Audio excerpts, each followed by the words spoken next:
오늘 우리에게 주신 하나님의 말씀은 신약성경 요한복음 9장 1절에서 7절까지의 말씀인데 우리 한 절씩 교독함으로 읽고 마지막 절은 우리 합독하여 한 목소리로 읽도록 하겠습니다. 제가 먼저 읽을게요. 예수께서 가시다가 날 때부터 눈먼 사람을 보셨다.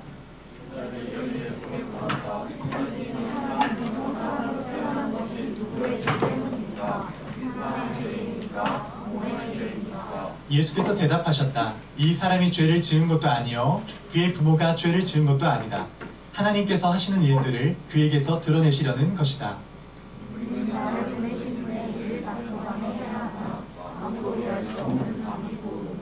내가 세상에 있는 동안 나는 세상의 빛이다. 주께서 이 말씀을 하신 뒤에 땅에 침을 뱉어서 그것으로 진흙을 깨어 그의 눈에 바르시고 우리 함께 읽을까요? 그에게 실로암 못으로 가서 씻으라고 말씀하셨다. 실로암은 번역하면 보냄을 받았다는 뜻이다. 그 눈먼 사람이 가서 씻고 눈이 밝아져서 돌아갔다. 아멘. 하나님의 말씀입니다. 여러분, 오늘 본문의 시작을 보면 한 시각장애인이 등장합니다.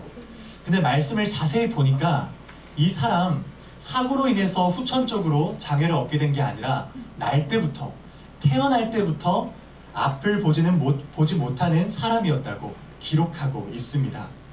여러분, 우리가 무언가를 보고 그것으로 기쁨을 누리는 것, 이거 당연하게 느껴지잖아요. 하지만 어떤 사람에게는 이것이 평생의 간절한 소원일 수 있습니다. 내가 사랑하는 대상의 얼굴을 한번 보는 것, 그동안 손으로 느끼고 귀로 들었던 이 아름다운 세상을 한 번만이라도 보는 것이 누군가에게는 평생의 소원일 수 있어요. 아마 오늘 본문에 등장하는 이 시각장애인도 그런 간절한 마음을 가지고 평생을 살아왔을지도 모릅니다. 그래서 그분의 인생을 깊이 들여다보면, 그의 삶을 깊이 살펴보면 괜히 속상한 마음도 생기고 또 안타깝고 안쓰러운 마음이 들기도 합니다. 오늘 본문을 보니 이 사람을 곁에서 보고 있었던 예수님의 제자들도 그런 마음을 가지고 있었던 것 같아요. 근데 이어지는 말씀을 보면 그런 마음을 가지고 있었던 제자들이 아이러니하게도 그들의 행동이 굉장히 무례합니다. 우리 2절 말씀을 다시 보시죠. 한번 들어보세요. 제자들이 예수께 물었다. 선생님, 이 사람이 눈먼 사람으로 태어난 것이, 시각장애인으로 태어난 것이 누구의 죄 때문입니까? 이 사람의 죄입니까? 부모의 죄입니까? 제자들이 지금 눈먼 사람을 앞에 두고 굉장히 몰상식한 질문을 하고 있어요. 이 제자들의 질문을 직역하면 이렇습니다. 예수님, 이 사람 우리가 보니까 장애인이고 딱한데 어쩌다가 이런 장애를 얻게 된 걸까요? 그 사람 부모가 죄를 지어서인 걸까요? 아니면 이 사람이 일생에 있어서 어떤 큰 죄를 범해서 이런 비극적인 일을 경험하게 된 걸까요? 이런 질문을 하고 있는 겁니다. 근데 더 잔인한 것은 이 질문의 선택지를 잘 보세요. 둘 중 하나예요. 이 사람이 눈먼 것이 자신이 죄를 지었거나 아니면 부모가 죄를 지었다는 것입니다. 선택지가 둘 중 하나예요. 정리하면 어떤 쪽이 됐든 이 사람이 무언가 죄를 지었기 때문에, 그 사람이 됐든 부모님이 됐든 죄가 있었기 때문에 이런 비극적인 일이 일어난 거 아니냐고 이야기하고 있는 것입니다. 여러분, 시각장애인 입장에서 이런 소리 들으면 미치고 팔짝 뛸 소리 아니겠어요? 지금 장애를 안고 살아가는 것만으로도 속상하고 답답하고 마음이 죽을 것 같은데, 지금 내 마음을 알아줘도 모자랄 판에 제자들이 그 사람 앞에서 이 장애가 너의 죄 때문이냐고, 너의 부모의 죄 때문이냐고 묻고 있는 겁니다. 제자들 미친 걸까요? 정신이 어떻게 된 걸까요? 도대체 왜 이런 말을 하고 있을까요? 여러분, 여기에는 두 가지 배경이 있어요. 당시 유대 사회를 지배하던 두 가지 사상이 있었습니다. 먼저는 인과응보 사상이에요. 뭐라고요? 지금 제자들이 왜 이런 질문을 하는지 좀 알아가고 있는 거예요. 두 가지 사상이 깔려 있다는 겁니다. 유대인들 사람 사이에서는 어떤 사람이 고난을 당하거나 어떤 사람이 극심한 아픔을 겪게 되면 그것이 반드시 죄의 결과라고 생각하는 믿음이 있었어요. 여기에는 한 가지 전제가 있었습니다. 구약 성경에서 신명기라는 말씀을 보면 하나님의 말씀에 순종하면 복을 받고 하나님의 말씀에 불순종하면 저주를 받는다는 말씀이 기록되어 있어요. 신명기라는 말씀을 보면요. 그러나 이 말씀의 본래 의도는 주의 백성답게 하나님의 말씀대로 살아갈 것을 강조하기 위함이었습니다. 하지만 당시 사람들은 그 말씀을 문자 그대로 적용해서 누군가 고통을 당하거나 아픔을 겪게 되면 아마도 그것은 그 사람이 큰 죄를 지어서 겪는 고통일 것이라고 믿었던 것입니다. 그런 일로 단정 지어 버렸던 것이에요. 그리고 또 하나의 사상이 있었었는데 그게 바로 한번 읽어주시겠어요? 시작. 연대 책임이었어요. 자신이 죄를 지어서 고난을 당한 거다, 이런 인과응보 사상이 있었다면 또 하나는 연대 책임의 사상이 유대인들 사이에 깔려 있었습니다. 그 사상이 뭐였냐면 출애굽기 20장 5절 말씀을 보면 이런 말씀이 등장해요. 한번 들어보세요. 여기서 하나님이죠. 하나님을 미워하는 사람에게는 그 죄값으로 본인뿐만 아니라 3, 4대 자손에게까지 벌을 내린다. 이런 말씀이 명확하게 기록되어 있어요. 나를 미워하는 사람, 하나님을 사랑하지 않고 하나님의 뜻대로 살아가지 않는 사람에게는 그 사람뿐 아니라 그 사람의 자손 3, 4대까지도 벌을 내리겠다는, 저주를 하겠다는 말씀이 기록되어 있습니다. 여러분, 우리가 말씀을 읽을 때 정말 주의해야 하는 태도가 하나 있어요. 그거는 한 문장만 보는 거예요. 왜 책도 한 권만 아는 사람이 굉장히 담대하고 무식한데 담대하고 그렇다 하잖아요. 그것처럼 주의 말씀도 절대 한 문장만 봐서는 안 됩니다. 전후 문맥을 살펴야 되고, 출애굽기 말씀이면 출애굽기 말씀에서, 신명기 말씀이면 신명기 말씀에서 지금 무슨 말을 하고 있는지 그 문맥을 살필 줄 알아야 돼요. 그러면 우리 바로 이어지는 6절 말씀을 봐야겠죠? 문맥을 살펴야 되니까 한번 같이 읽어봅시다. 시작.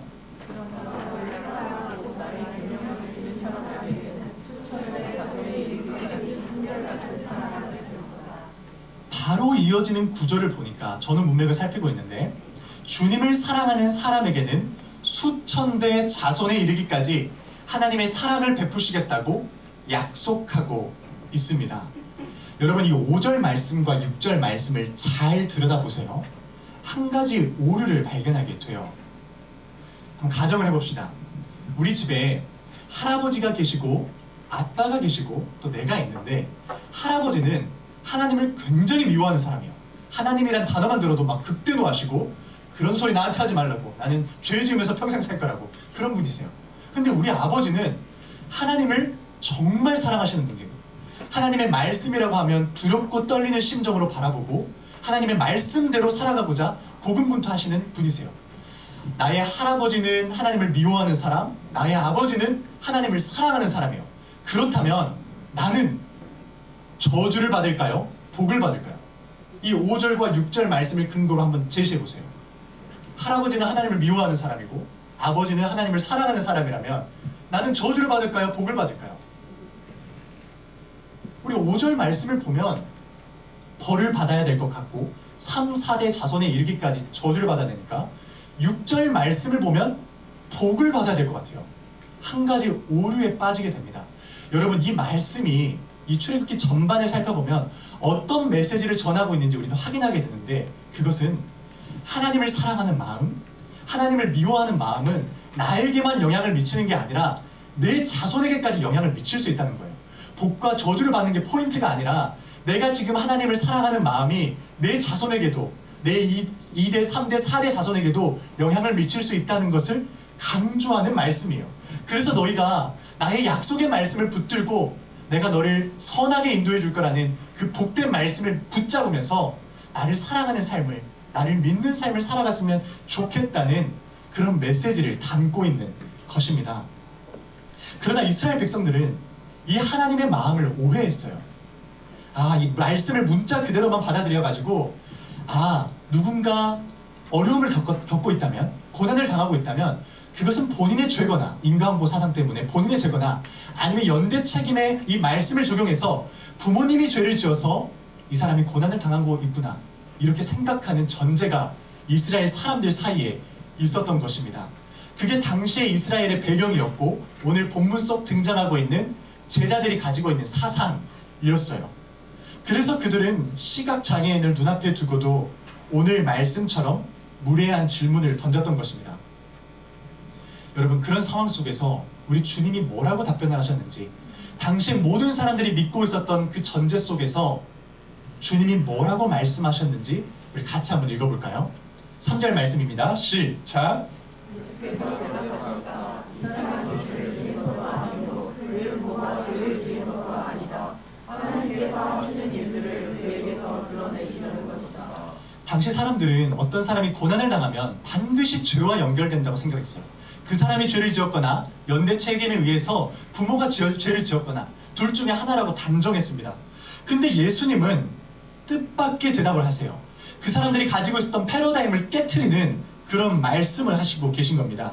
이 사람의 고난이 하나님께서 그 일을 통해 하나님께서 하시는 일들을 드러내시려는 목적이다.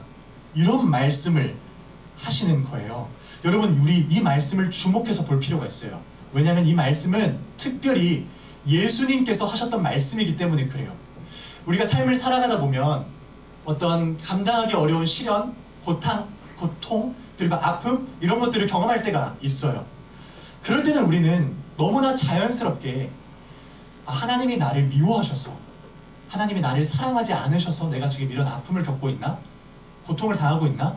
이런 생각을 하기가 쉽습니다. 우리 가정에 갑작스러운 큰 어려움이 찾아오거나, 여러분이 열심히 준비했던 시험을 번호 하나씩 다 밀려 쓰거나, 열심히 실기평가를 준비했는데 교수님의 평가가 낮거나, 그것도 아니면 친구 관계가 막 틀어져가지고 학교에서 극심한 인간관계에 어려움을 겪거나, 이런 어려움들이 생기면 하나님이 진짜 살아계시다면 어떻게 내 인생에 이런 고통이 찾아올 수 있지? 하나님이 나를 진짜 사랑하신다면 답 안 밀리게끔, 실기평가 망치지 않게끔, 친구관계가 좋게끔 만들어주셔야 되는 거 아니야? 이런 마음이 우리 마음 가운데 불쑥 찾아올 수 있다는 것이에요. 우리가 고통을 당할 때 그런 생각을 하는 것은 너무나 자연스러운 것입니다. 여러분, 오늘 본문에 등장하는 눈먼 사람이라고 해서 그런 생각 안 해봤을까요? 지금 태어날 때부터 후천적으로 비극적인 사건을 당한 것도 아니고 태어날 때부터 장애를 안고 태어났는데 이런 생각 안 해봤겠냐고요. 아마 그의 머릿속에는 이런 생각들이 가득했을 거예요. 한번 보여주시겠어요? 왜 나는 하필 장애인으로 태어났을까? 주변 사람들은 나의 이 장애가 죄 때문에 이렇게 태어났다고 하는데, 내가 어머니 뱃속에서 도대체 무슨 죄를 지었던 걸까? 날 때부터 장애였는데, 만약에 내 죄가 아니라면 부모님이 죄를 지어서 이런 일이 벌어진 걸까? 그렇다면 부모님은 무슨 죄를 지었던 걸까? 막 이런 생각들이 그의 머릿속을 가득히 지배했을 것입니다. 심지어 이런 비극적인 상황, 비극적인 아픔을 갖고 있는 사람 주변에 그를 위로해주고 공감해줄 수 있는 사람이 단 한 사람 없었어요. 당시의 시대적인 분위기가 이 사람이 죄를 지었기 때문에 이런 고난을 당했다고 믿고 있었기에 그를 위로하거나 공감해주는 사람이 전혀 없었습니다. 절망적인 상황이었겠죠. 사회로부터 배척당하고 아마 가난한 삶을 살았을 거예요. 아무도 자기에게 가까이 오지 않고 죄인 취급하고 부정한 자로 여기며 그렇게 비극적이고 아주 비참한 삶을 그는 살아갔을 것입니다. 그런 상황 속에서 예수님이 그의 인생에 찾아와 주신 거예요. 우연히 예수님을 만나게 된 것입니다. 그리고 제자들의 질문을 통해서 주님이 한 가지 말씀을 하세요. 보여주시겠어요? 여러분, 이 메시지가 오늘 여러분을 향한 주님의 메시지라는 것을 좀 믿으면서 한번 들어보길 바라요. 사랑하는 내 딸아, 사랑하는 내 아들아, 너의 아픔은, 지금 너가 겪고 있는 그 고통은, 고난은 하나님께서 하시는 일들을 드러내시려는 것이다. 주님이 이 말씀을 하고 계신 것입니다. 조금 이해하기 어려운 말씀일 수 있는데 주님은 이 말씀과 함께 이제 본격적으로 주의 일을 이루어 가시기 시작해요. 6절 말씀을 보면 그 모습이 구체적으로 등장하는데 방식이 조금 독특합니다. 우리 이 말씀도 한번 같이 읽어볼까요? 시작! 예수께서 이 말씀을 하신 뒤에 땅에 힘을 베푸셔서 그것으로 진흙을 베어 그의 눈에 받으시고. 좋아요. 말씀 잘 읽어줘서 고마워요. 이 말씀을 보니까 굉장히 독특한 주님의 일하심의 방식이 등장해요. 여러분 한번 상상해 보세요. 시각장애인 입장에서 이 눈은 만지기에도 조심스럽고 설령 누군가 만진다고 하면 마음이 굉장히 불편해지는 부위였을 거예요. 누군가 내 눈을 만진다는 행위 자체만으로도 막 낯설고 이질적으로 느껴지고 불쾌감이 느껴질 수 있는데, 지금 주님은 손으로 만진 게 아니라 땅에 침을 뱉어서 그것으로 진흙을 개어 그의 눈에 바르고 계십니다. 여러분, 이거 시각장애인 입장에서 굉장히 당혹스러운 일일 수 있어요. 주님은 왜 많고 많은 행동 중에서 이런 이해하기 어려운 독특한 방식을 취하셨을까요? 무슨 의도가 담겨 있는 것 같지 않아요? 여러분, 당시 유대인들 사이에서는 안식일을, 요즘으로 치면 주일을 거룩하게 지키자는 명목으로 39가지 일을 금했어요. 한번 보여주시겠어요? 굉장히 다양한 것들이 나오죠. 이 39가지의 일들이 이스라엘 백성들이 광야에서 성막을 짓는 과정에서 했던 행동들인데, 아무리 거룩한 행동이라고 한들 안식일에는, 거룩한 주일에는 우리 이런 39가지 조항을 하면 안 된다고 그들 가운데서 규정을 만들었습니다. 그렇게 결의를 했어요. 근데 여러분, 이 조항을 지키는 것, 그 의도는 좋아요. 하나님의 안식일을 거룩하게 지키고자 하는 그 마음, 그 결의는 좋다고요. 근데 문제가 발생해요. 이 조항들을 지키다 보니까 정작 중요한 것을 놓치기 시작하는 거예요. 하나님의 안식일에 정말 바라는 자세와 태도가 있는데, 이 유대인들은 이것을 지키기 위한 것에만 얽매여서 하나님이 진짜 기뻐하시는 일이 무엇일지 생각하지 못하고 이것만 지키는 겁니다. 주변에 아파하고 있는 사람이 있고, 눈물 흘리고 있는 사람이 있고, 고통당하고 신음하고 있는 사람이 있는데 그 사람들이 보이지 않아요. 오직 이것만 지켜야 되는 거예요. 그런 비극적인 현실에 빠져버리게 된 것입니다. 그래서 예수님은 의도적으로 이 39가지 조항 중 한 가지를 선택하셔서 안식일에 주님이 진짜 기뻐하시는 것이 무엇인지, 하나님이 진정으로 바라시는 태도가 무엇인지를 보여주고 계신 것이에요. 근데 여러분, 여기서 우리가 한 가지 더 주목해 볼 점이 있어요. 잘 보세요. 39가지 굉장히 복잡한 행동들이 나와 있는데 왜 주님은 이 많고 많은 조항들 중에서 반죽하기를 선택하셨냐는 것입니다. 다른 거 선택해도 되잖아요. 다른 방식으로 기적을 베푸셔도 되잖아요. 39가지 중에서. 근데 주님은 39가지 중에서 반죽하기, 진흙을 개는 행동을 통해서 주의 일을 이루어 가세요. 의도가 담겨 있겠죠. 6절 말씀을 다시 보시죠. 6절 말씀을 보시면 예수께서 땅에 침을 뱉어서 그것으로 진흙을 개어 그의 눈에 바르시고, 이런 단어가 문장이 있습니다. 근데 이것을 영어 성경에서 보면 이 바르다라는 동사가 어떻게 기록이 되어 있냐면, 보여주시겠어요? 무슨 단어로 기록되어 있죠? 어노인트로 기록되어 있죠. 저는 갑자기 확 쳐다봐가지고 틀린 줄 알았어요. 맞죠? 우리 지난주에는 원유리가 neither A nor B 바로 딱 얘기해줬잖아요. 이거 어노인트가 무슨 뜻일까요? 갑자기 고통당하고 있어요. 바르다라는 뜻도 있을 거고, 또 하나의 뜻이 뭘까요? 수능 기출 단어가 아닌가요, 어노인트가? 뭐 어노인팅이라는 찬양팀도 있는데, 이 찬양팀도 처음 들어봐요? 오늘 저녁에 가가지고 유튜브에다 어노인팅 검색해보세요. 좋은 찬양이 많아요. 이 어노인트 뜻이 무언가를 바르다라는 뜻도 있지만 성경에서는 기름을 붓다라는 뜻도 있어요. 잘 들어야 돼요. 어노인트라는 단어가 기름을 붓다라는 의도가 담겨 있어요. 여러분, 성경에서 기름을 붓는 행동은 왕을 세우거나 제사장을 세우거나 선지자나 예언자를 세울 때 하던 행동이 기름을 붓는 행동이었어요. 하나님의 선택받은 사람, 하나님으로부터 거룩한 사람으로 구별된 사람에게 기름을 붓는 행동을 했어요, 성경에서는. 근데 주님이 지금 모든 사람에게 비난당하고 모든 사람이 부정하다고 여기는 그 사람을 향하여 마치 왕을 세우듯이, 거룩한 사람을 구별해내듯이 어노인트 하고 있는 거예요. 기름을 붓고 계시는 거예요. 오늘 본문에 등장하는 시각장애인은 자신의 이 장애가 평생 동안 부끄러움이었을 거예요. 도무지 해석이 되지 않는 나의 고통이고 고난이었을 거예요. 그런데 그런 그에게 주님은 말씀하고 있는 거예요. 너의 그 고난, 너의 그 고통은 하나님의 일을 이루시는 통로가 될 것이다. 그전에는 너에게 그게 수치였고 부끄러움이었을지 모르겠지만 내가 지금 이 순간 너의 그 아픔에 진흙을 통해서 기름을 붓는다. 나를 신뢰해라. 나를 신뢰해라. 나를 신뢰해라. 이 말씀을 하고 있는 것입니다. 그런데 여러분, 주님은 여기서 그 행동을 멈추지 않으세요. 그 행동과 함께 한 가지 중요한 요청을 하십니다. 우리 7절 말씀을 함께 읽어볼까요? 한 목소리로 시작.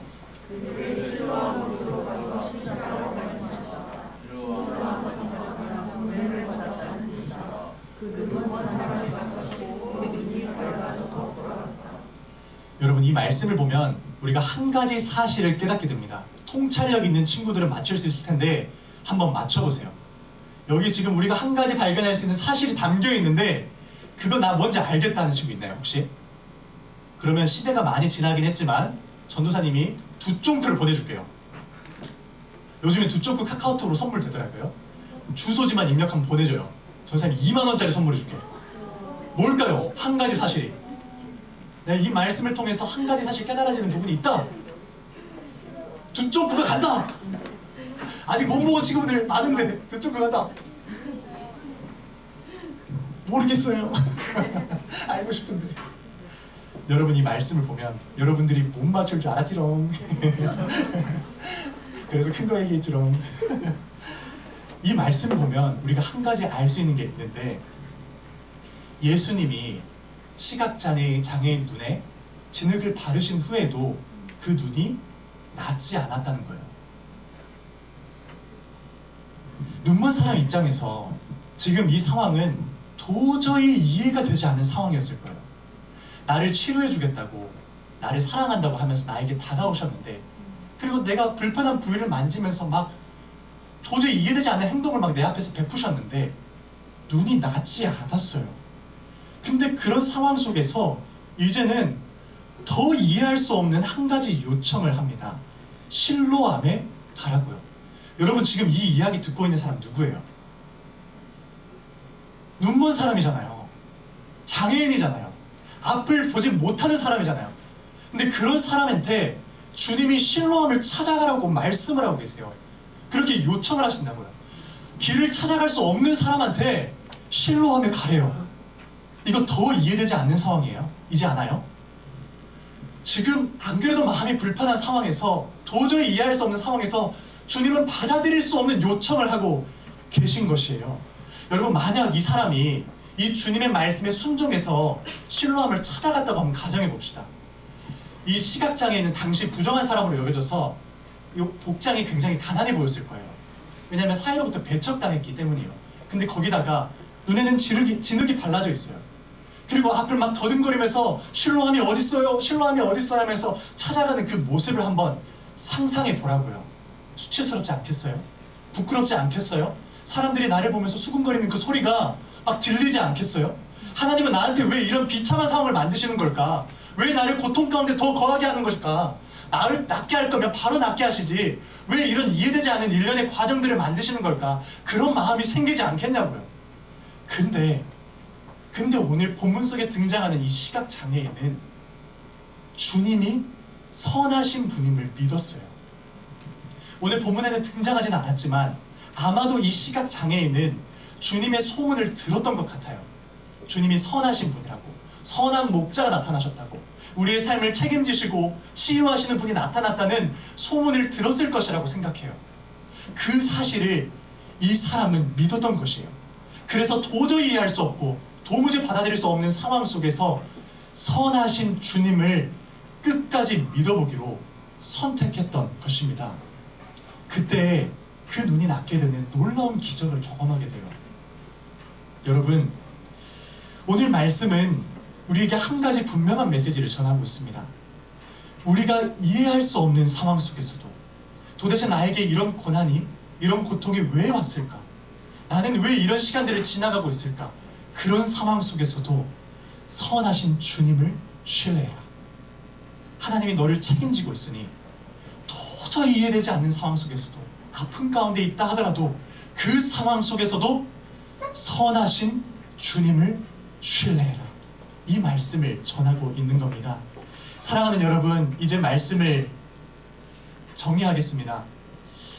오늘 본문 속에 등장하는 제자들은 한 사람의 아픔을 보면서 그 아픔이 왜 생겼는지 이유와 원인에 집중을 했어요. 그러나 우리 주님의 시선은 달랐습니다. 그 일이 일어난 원인을 찾기보다 그 일을 통해서 이루실 하나님의 일, 목적을 보셨어요. 그것이 주님의 시선이었고 주님의 마음이었습니다. 여러분, 우리 삶에도 오늘 본문 속에 등장하는 눈먼 사람처럼 굉장히 답답하고 해결되지 않는 질문들이 찾아올 수 있어요. 내 인생에 왜 이런 일이 일어났지? 나는 왜 이런 상황을 겪어야만 하지? 그런 상황들이 찾아올 수가 있습니다. 만일 그렇다면 오늘 본문에 등장하는 눈먼 사람처럼 주님을 신뢰해 볼 수 있기를 바라요. 성경은 처음부터 마지막까지 한결같이 주님은 선하시다고 찬양하고 있어요. 그 선하신 주님을 진심으로 믿는 저와 여러분 되기를 주님의 이름으로 축복합니다.